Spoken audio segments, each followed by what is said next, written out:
Welcome to The Explainer. Today, we're diving into something I find absolutely fascinating: how real, tangible British landscapes and actual real-world animals inspired some of the most beloved children's literature in history. We're going to see how these stories didn't just spark massive cultural and commercial phenomena, but how they actually circled back to protect and conserve the very natural wonders that inspired them in the first place. So, let's just jump right in. Here's our quick roadmap for today.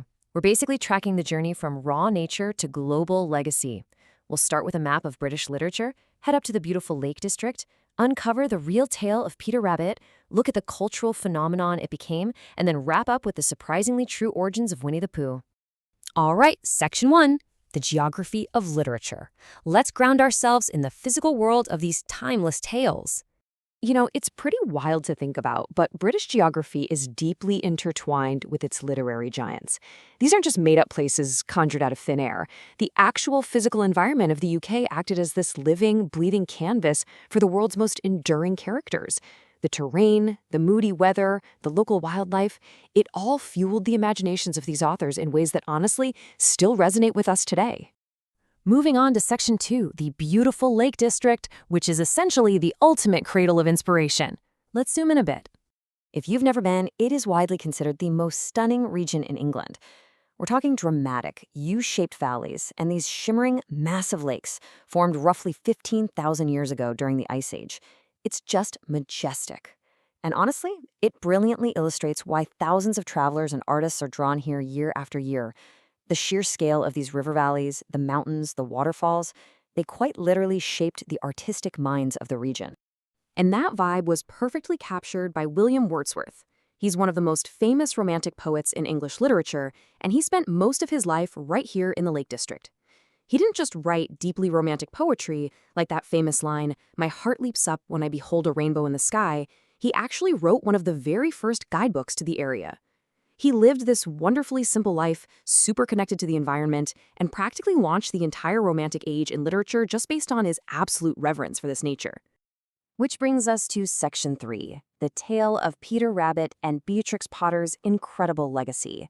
Let's see how this landscape translates into children's stories. So the crucial thing to remember here is that Beatrix Potter didn't just invent Peter Rabbit out of nowhere. She grew up pretty isolated, educated by governesses, and her main companions were her pets. We're talking frogs, newts, a bat, and of course, rabbits. She'd spend hours sketching them. In fact, she had a real pet rabbit named Peter Piper. She loved him so much she actually took him on trains on a little leash. She took these real animal observations and anthropomorphized them, dressing Peter in his famous blue jacket and shoes, giving his mom a shop inside a rabbit hole, and building out this whole charming family tree with Flopsy, Mopsy, Cottontail, and Cousin Benjamin Bunny. And the craziest part is how this story actually got out into the world. Back in 1893, it was literally just a picture letter. Potter's former governess had a sick 5-year-old son, Noel Moore. To cheer him up, Potter wrote him a story letter with a little sketches. Fast forward to 1903, a trade edition is published, printing 28,000 copies right out of the gate. And today, over 151 million copies sold globally in 35 languages. It's just a staggering trajectory from a simple get-well letter. Let's look at Section 4, a massive cultural phenomenon, because this totally transformed Potter's life. With the royalties pouring in, Potter did something amazing. She bought Hilltop Farm, this gorgeous 17th century sanctuary right in the heart of the Lake District.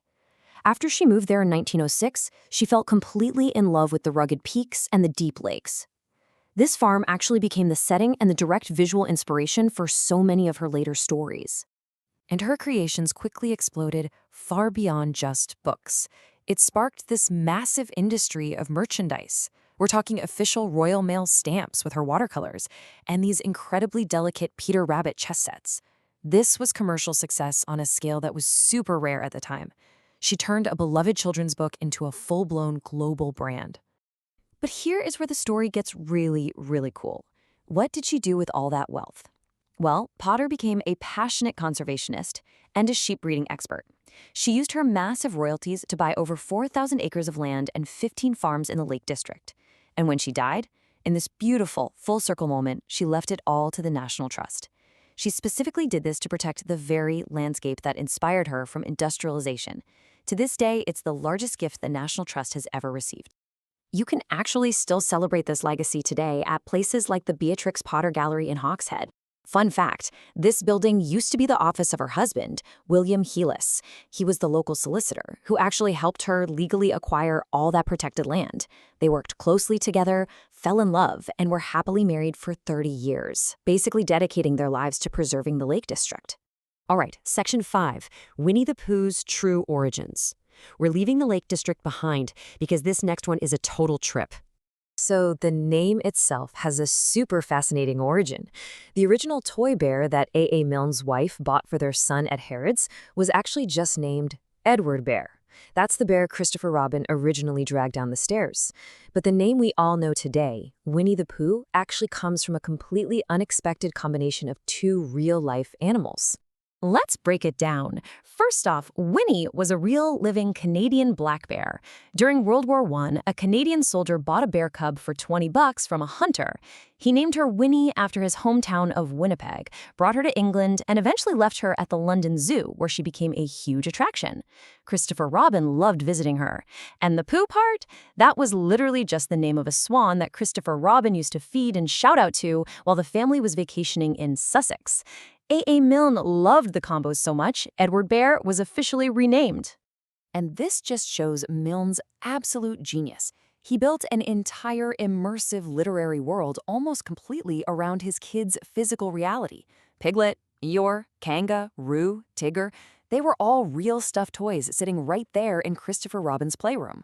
Milne only made up two characters from scratch, Owl and Rabbit. He anchored this globally beloved fantasy directly in the tangible reality of a child's everyday life. So, as we wrap up this explainer, we really have to pause and reflect. We've seen how the dramatic valleys of the Lake District and the quiet observations of real-life pets birth a global empire that ended up saving the very nature that inspired it. We've seen how a kid playing with a zoo bear, a swan, and his stuffed animals gave us stories that have comforted generations. So I'll leave you with this to ponder. How do the landscapes and the seemingly small, everyday moments of our own childhoods shape the legacies we'll leave behind? How might the places you love today inspire the enduring legacies of tomorrow? Thanks for joining me, and keep exploring.